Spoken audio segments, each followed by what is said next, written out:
निगत साहिबा, ये बताइएगा कि बुनियादी मसाइल आप लोगों के हैं क्या? गैस महंगी हो रही है, सनतकार परेशान है और हुकूमत तक आप लोग की बात पहुंच रही है, नहीं पहुंच रही, क्या मसाइल हैं आपके? बिस्मिल्लाहिर्रहमानिर्रहीम। थैंक यू वेरी मच, आपने मुझे टाइम दिया। अच्छा, मसला ये है, गैस मुल्क में इकॉनमी की सूरत हाल के साथ साथ जिस तरह इकॉनमी स्ट्रगल कर रही है, इसी तरह हम बिजनेसमैन भी स्ट्रगल कर रहे हैं। तो आपको मैं पहले गैस के, आपने मुझसे क्वेश्चन किया तो गैस का ही मैं आपको जवाब देती हूँ। हमें गैस की बहुत सीरियस प्रॉब्लम है इंडस्ट्री को। देखिए, हफ्ते में 2 या 3 दिन तो गैस लोड शेडिंग पे होती ही नहीं है। और जो आम साथ ही रहिएगा, निगत साहिबा से मजीद भी गुफ्तगू करते हैं, इनके मसाइल जानते हैं और प्रोग्राम के सिलसिले को आगे बढ़ाएंगे। और हम बात कर रहे थे गैस की बढ़ती कीमतों से जो सनतकारों को इस वक्त मसाइल हैं, और अब उन मसाइल के बाद वो एहतजाज की सूरत में अब अपने मुतालबात को सामने रख रहे हैं। और गुज़िश्ता हफ्ते हमने देखा था कि 1 दिन की हड़ताल भी की गई थी, पूरी की पूरी सनत को बंद किया गया था, जिससे मजीद मसाइल पैदा हुए थे, लोगों के बेरोज़गार होने का खदशा पैदा हुआ था। निगत अमान साहिबा सीनियर वाइस प्रेसिडेंट हैं कोरंगी ट्रेड एसोसिएशन की, हमारे साथ मौजूद हैं। उनसे गुफ्तगू के सिलसिले को आगे बढ़ाते हैं। निगत साहिबा, गुज़िश्ता हफ्ते हमने देखा पीर के दिन 1 दिन मार्केट बंद की गई, पूरी इंडस्ट्री आपकी बंद थी, तो उससे क्या असर हुआ? क्या हुकूमत कन्विंस हुई मुज़ाकरात की मेज़ पर आने के लिए? आप लोग के मामलात कुछ आगे बढ़े? नहीं, उसे फ़िलहाल रोका है क्योंकि प्राइम मिनिस्टर ने यकीन दहानी कराई है और हमारे जो इंडस्ट्री के कनेक्शन मुसलसल बंद कर रहे थे वो भी स्टॉप किए हैं और मज़ीद ज़रा गैस कंटिन्यू दोबारा रीस्टोर करनी शुरू की है। तो इंतज़ार कर रहे हैं हम कि जो हालात हैं उसके तहत ही काम करेंगे इंशाल्लाह। प्राइम मिनिस्टर की बातों से लग तो रहा है तो इंशाल्लाह इंडस्ट्री के लिए काम करेंगे। अब क्या उन्होंने यकीन दहानी क्या कराई है? क्या जो इजाफा हुआ है कीमतों में उसको वहीं वापस लाएंगे जहाँ से वो इजाफा होना शुरू हुआ था, या थोड़ा सा वो आगे बढ़ेंगे, थोड़ा आप लोग पीछे हटेंगे, कोई दरमियानी रास्ता निकाला जाएगा, या यकीनदानी हुई क्या है?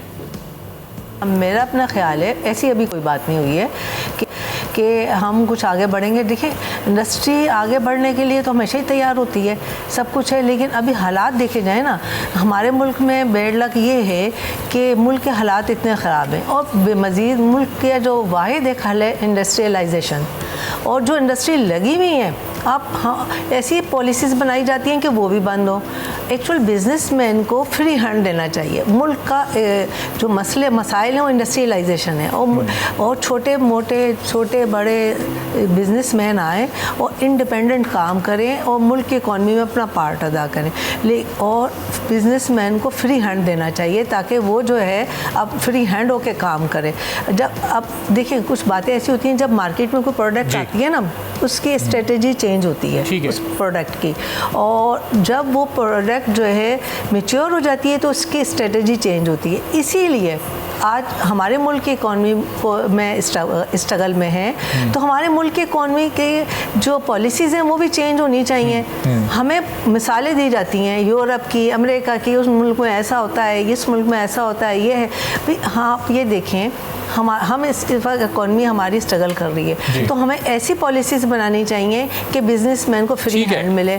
और लेकिन निगत साहिबा, वो जो ये अभी निगरान वज़ीर सनअत व तिजारत हैं डॉक्टर गौहर एजाज साहब, वो बात कर रहे हैं कि हम पाकिस्तान के रेवेन्यू को $100 अरब तक लेकर जाएंगे। बहुत अच्छा आज़म है जिसका वो इज़हार कर रहे हैं। और काटी के जो सारे के सारे टॉप ऑफिशियल्स हैं इंक्लूडिंग आपके, वो सब ये कह रहे हैं कि हम भी इसमें किरदार अदा करेंगे। अभी अमली तौर पर मुमकिन कैसे होगा? इंडस्ट्री बंद हो रही है, लोगों को निकाला जा रहा है और हम $100 अरब की बात कर रहे हैं। जी, आपने बहुत अच्छी बात की है। बिल्कुल, हम लोग चाहते हैं कि हम हुकूमत के साथ खड़े हैं, स्टेक होल्डर बन के खड़े हैं, लेकिन जो सूरत हाल है हमें एक स्टेप पीछे कर दिया जाता है। बिल्कुल सही कहा प्रेसिडेंट फराजुर रहमान साहब ने, ज़ुबैर साहब ने, सब ने। हम बिल्कुल चाहते हैं कि बरामदात बढ़ें, और मतलब बरामदात बढ़ने के साथ साथ हमारे मुल्क में बिजली नहीं है, गैस नहीं है, पानी नहीं है। एक्चुअल कराची में तो अब सबसे बड़ा मसला हमारा पानी का है। इतने अरसे से, हम इतने सालों से कंटिन्यू ये बात कहते आ रहे हैं कि हमारा सीरियस मसला पानी का है। हमें पानी, जो ₹1 का पानी ₹5 में ख़रीद के इस्तेमाल करना पड़ता है। इतनी मीटिंग्स हुई, इतना सब कुछ हुआ, अभी तक हम लोग बहुत बहुत शुक्रिया। निगत अवान साहबा हमारे साथ मौजूद थी, सीनियर वाइस प्रेसिडेंट काटी, जो कि कह रही थी कि जो इस वक्त कोशिश है उसमें हम भी उनके शाना बशाना खड़े हैं। सब्सक्राइब करें और बेल दबाएं ताकि कोई खबर रह न जाए।